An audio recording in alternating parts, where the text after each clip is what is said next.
말씀은 하늘에 계신 하나님이라고 하는 제목으로 함께 은혜를 나누려고 합니다. 오늘 본문에 나오는 바벨론 느부갓네살 왕은 자신의 꿈을 해석하지 못하는 지혜자들을 모두 죽이라고 하는 명령을 내리게 됩니다. 왕명이기에 그 누구도 거역할 수 없는 상황 속에서 바벨론의 모든 지혜자들이 모두가 두려움에 떨고 있을 때였습니다. 이 큰 위기 앞에 다니엘은 용기를 가지고 느부갓네살 왕을 찾아가서 간언하여 시간을 주시면 왕의 꿈을 해석해 내겠다고 자신 있게 말을 합니다. 이러한 담대함이 어디에서 나왔을까요? 하늘에 계신 하나님을 믿는 신앙에서 나왔다는 사실을 오늘 보여주고 있습니다. 그는 집으로 돌아가자 그의 세 친구 하나냐와 미사엘과 아사랴를 급히 부릅니다. 그리고 지금의 상황을 알리고 함께 중보 기도하자고 부탁을 합니다. 다니엘은 간절한 마음으로 하나님께 기도를 올려드립니다. 오늘 본문이 바로 그의 기도에 관한 내용입니다. 하늘에 계신 하나님으로 시작된 그의 기도 속에는 다니엘의 신앙이 아주 잘 나타나 있습니다. 여기서 하늘에 계신 하나님이라고 이렇게 말하고 있습니다. 이것은 땅의 신들과는 비교할 수 없는 하나님, 그런 뜻을 가지고 있습니다. 오늘은 바로 그의 기도 속에 나타난 하나님에 대한 신앙 고백을 살펴보려고 합니다. 과연 그는 하나님에 대해서 어떻게 고백하고 있느냐라고 하는 것이죠. 첫째는 다니엘은 지혜와 능력에 충만하신 하나님으로 고백하고 있습니다.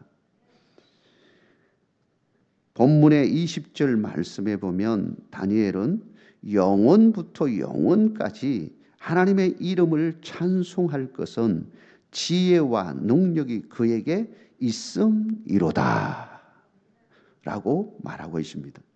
그는 하늘에 계신 하나님을 고백하면서 무엇보다도 그 하나님은 지혜와 능력이 충만하신 분이라고 고백하고 있는 것이죠.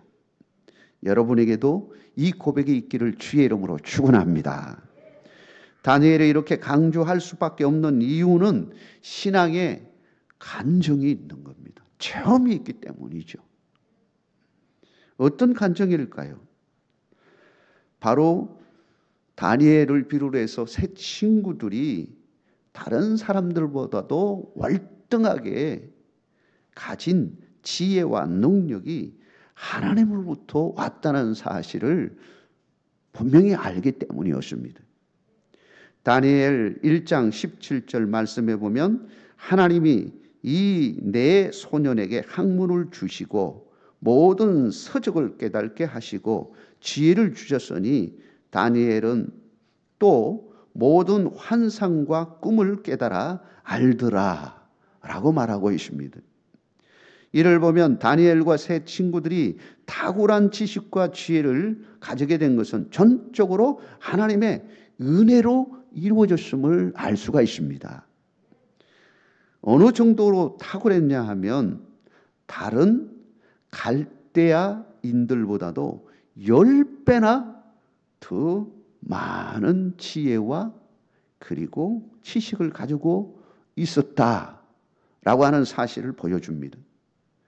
다니엘 1장 21절에 보면 왕이 그들에게 모든 일을 묻는 중에 그 지혜와 총명이 온 나라 박수와 술객보다 10배나 나은 줄을 아니라 10배나 많은 지혜와 지식을 가지고 있는 내 친구를 살펴볼 수가 있습니다. 그런데 그 중에서도 특별히 다니엘은 남이 가질 수 없는 지혜와 능력이 또 있었습니다. 바로 모든 환상과 꿈을 깨달아 아는 능력이었습니다. 다니엘은 이러한 능력 때문에 느부갓네살 왕의 꿈을 해석할 수가 있었습니다. 다니엘 2장 28절의 말씀에 이렇게 말하고 있습니다. 오직 은밀한 것을 나타내실 이는 하늘에 계신 하나님이시라. 그가 느부갓네살 왕에게 후일에 될 일을 알게 하셨나이다. 왕의 꿈 곧 왕이 침상에서 머릿속으로 받은 환상은 이러하니이다. 누구도 알 수 없는 그 은밀한 느부갓네살 왕의 꿈을 누가 가르쳐 주셨느냐? 하나님이 다니엘에게 가르쳐 주었습니다. 다니엘은 하나님의 계시로 말미암아 왕의 꿈을 밝혀내고 그것이 무엇인지 해석까지 해줌으로써 누구도 할 수 없는 일을 해냈습니다. 그 결과로 신 바벨론의 총리까지 될 수가 있었습니다. 그러나 다니엘은 그의 이러한 능력에 대해서 우쭐하거나 자랑하거나 자기 자신을 위해 그런 능력을 드러내지 않았습니다. 오히려 그는 더 겸손함으로 하나님의 이름과 영광을 드러내는 일에 도구가 되고자 했습니다. 다니엘 2장 30절에 보면 성경은 이렇게 말하고 있습니다. 내게 이 은밀한 것을 나타내시면 내 지혜가 모든 사람보다 낫기 때문이 아니라 오직 그 해석을 왕에게 알려서 왕이 마음으로 생각하던 것을 왕에게 알려주려 하심이니이다 라고 말하고 있습니다. 다니엘은 왕의 꿈을 해석해 준 것은 자신의 정치적 어떤 목적을 위해서 성공을 위해서 한 것이 아니라 라고 하는 사실을 분명하게 보여줍니다. 단지 왕이 궁금해하는 것을 알려줌으로써 바벨론 전역에 왕명으로 내려졌던 지혜자들에 대한 멸절에 대해서 철회해 주기를 바라는 마음으로 이 일을 한 것입니다. 이 상대로 느부갓네살 왕은 너무나 좋아하면서 느부갓네살 왕이 다니엘에게 절을 꾸벅합니다. 그리고 애물과 향품을 줍니다. 그리고 이렇게 참으로 놀라울 선언을 그가 합니다. 다니엘 2장 47절에 보면 왕이 대답하여 다니엘에게 이르되 너의 하나님은 참으로 모든 신들의 신이시요 모든 왕의 주제로다. 네가 너의 이 은밀한 것을 나타내었으니 네 하나님은 또 은밀한 것을 나타내시는 이시로다. 할렐루야. 이방 나라, 그것도 최강의 나라의 왕이 이런 고백을 한다는 것 얼마나 놀라운 일입니까? 이 얼마나 놀라운 사건입니까? 하나님은 하나님의 지혜와 능력으로 충만된 사람들을 통해서 일하십니다. 자기 자신을 위해 일하도록 하신 것이 아니라 하나님의 영광을 드러내는 일에 사용하도록 재능을 주시고 달란트를 주시고 직분을 주시고 물질을 주신 것입니다. 사랑하는 성도 여러분, 우리에게 주어진 일반적인 은사는 물론이고 특별한 은사들도 있을 수 있습니다. 이 모든 것을 통해서 하나님의 영광을 위해 하나님의 뜻을 위해 사용하는 여러분 되시길 주의 이름으로 축원합니다. 여러분의 삶을 통하여 하나님의 살아계심을 모든 사람들에게 나타내고 전할 수 있는 귀한 하나님의 도구들이 되기를 주의 이름으로 축원합니다.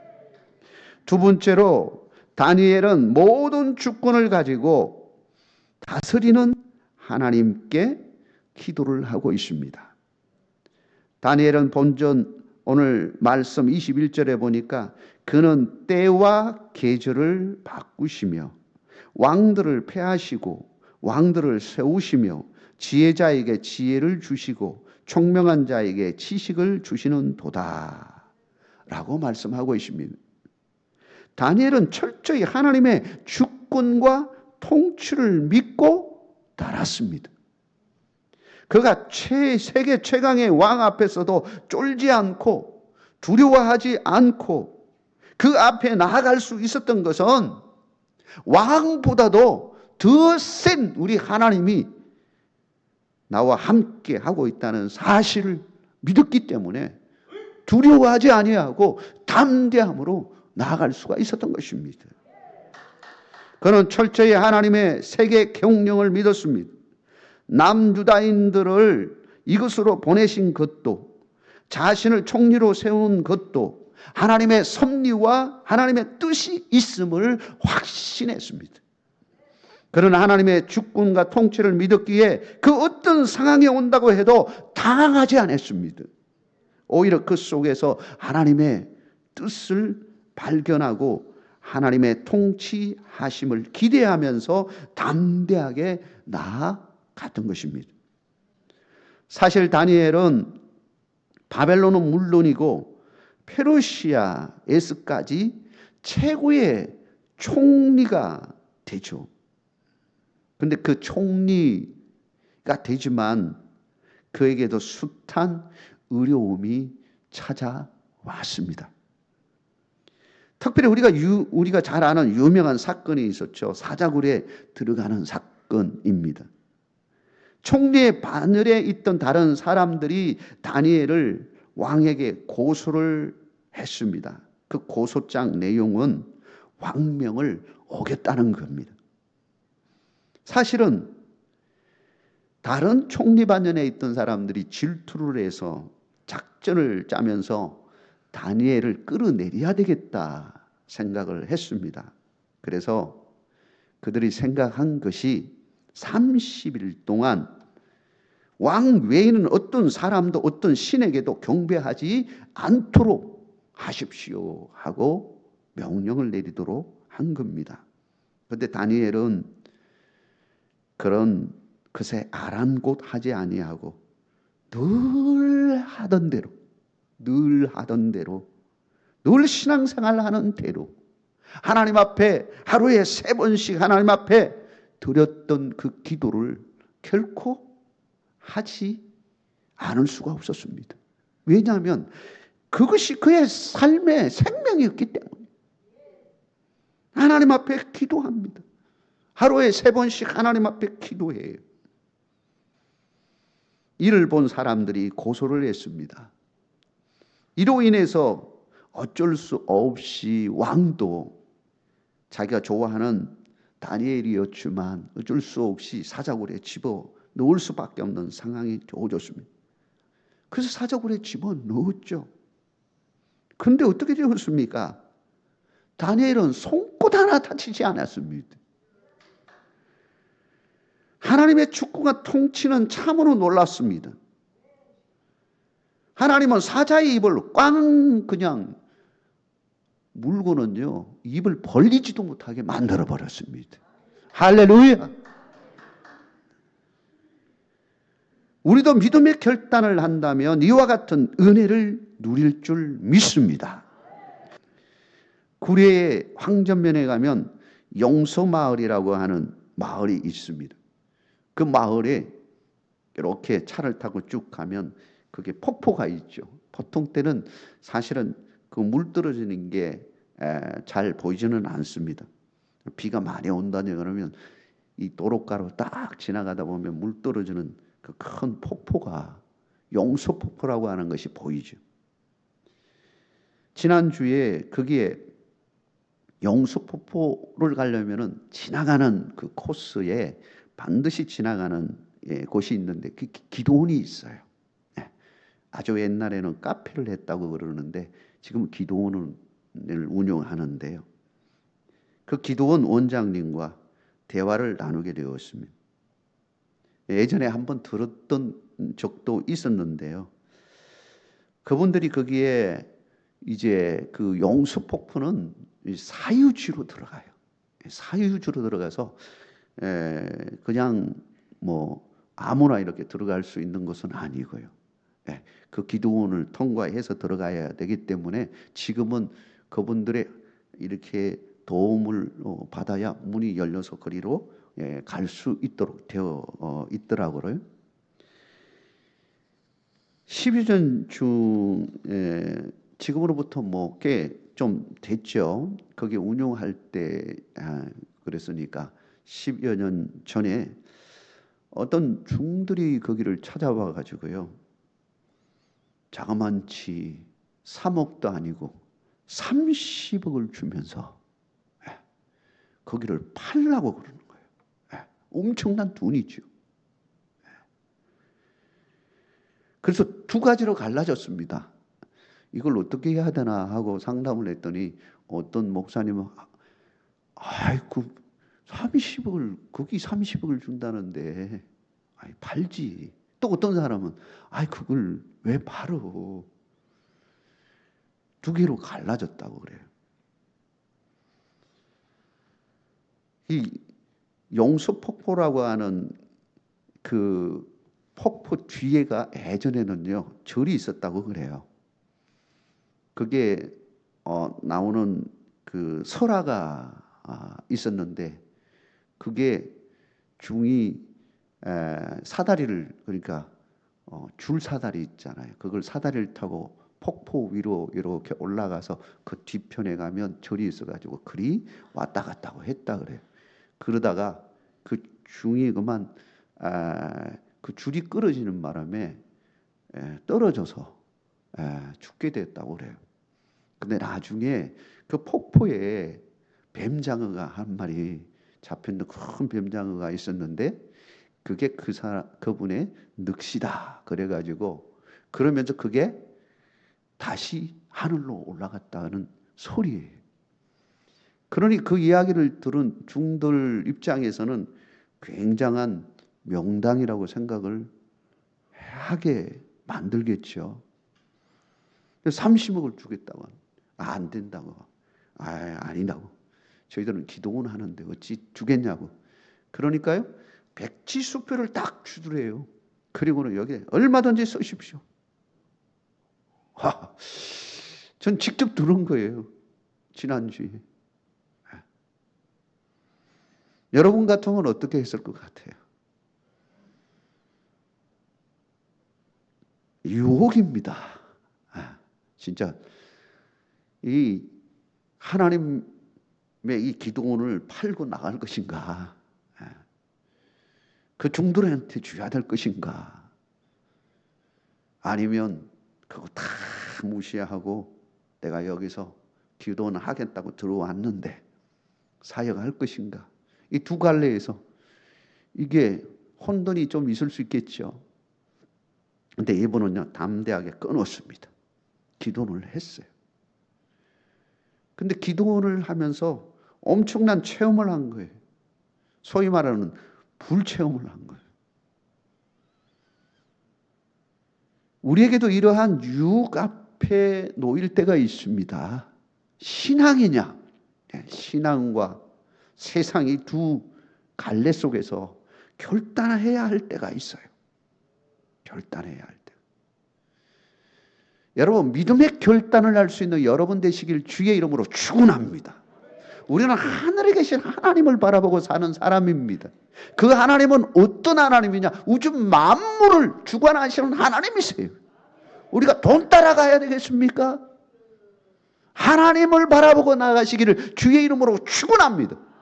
명예 따라가야 되겠습니까? 하나님을 바라보고 나가야 되는 겁니다. 마지막으로 다니엘은 전지전능하시고 진리 되시는 하나님을 고백하고 있습니다. 22절의 말씀에 그는 깊고 은밀한 일을 나타내시고 어두운 데에 있는 것을 아시며 또 빛이 그와 함께 있도다 라고 말하고 있습니다. 다니엘은 하나님의 전지하심, 진리 되심을 확신했습니다. 깊고 은밀한 일이라고 하는 것은 앞으로 되어질 일에 대한 것입니다. 세계를 향한 하나님의 계획하심을 말하는 것입니다. 하나님은 어떤 분이십니까? 하나님은 과거와 현재와 미래를까지도 통찰하시고 그 뜻대로 이루시는 하나님이십니다. 아멘이십니까? 그분은 진리의 빛 가운데로 우리를 인도하시는 분이십니다. 진리의 빛이 임하는 곳에는 어두움은 사라지고 하나님의 임재와 역사하심으로 함께 하는 것입니다. 앞에서 살펴보았지만 다니엘의 꿈 해석을 받은 느부갓네살 왕은 어떤 모습을 보입니까?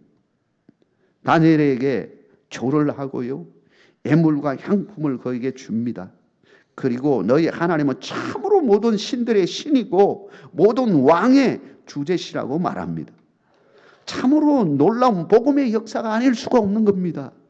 사랑하는 성도 여러분, 예수님은 진리의 빛으로 이 땅에 오셨습니다.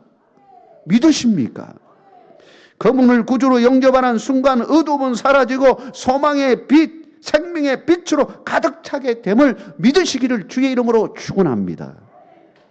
사랑하는 성도 여러분, 우리에게 주어진 모든 것이 하나님의 은혜인 줄 믿으시기를 바랍니다. 오늘 찬양 중에도 우리가 하나님의 은혜가 너무 놀라워서 우리가 빚진 자라고 이야기했는데 진짜 우리는 하나님 앞에서 빚진 자가 되어질 수밖에 없는 겁니다. 내가 어떻게 구원받을 수 있겠습니까? 나에게 주어진 이 모든 축복이 어디로부터 온 겁니까? 하나님으로부터 왔기에 하나님의 은혜이죠. 내가 잘해서 받았다면요, 빚이 아니죠. 빚이 될 수가 없는 겁니다. 합당하게 받아야 할 것입니다. 그런데 그렇게 받은 것이 아니잖아요.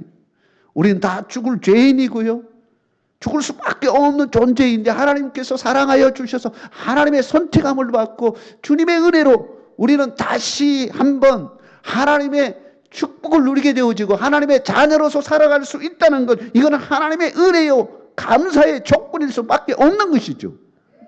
우리의 모든 것을 아시는 하나님이 우리를 위로하시고 궁극적으로 우리를 진리의 빛 가운데로 인도하시는 것입니다. 사랑하는 성도 여러분, 여러분의 삶에도 이같이 하나님과 동행하는 징표들이 날마다 있기를 주의 이름으로 축원합니다.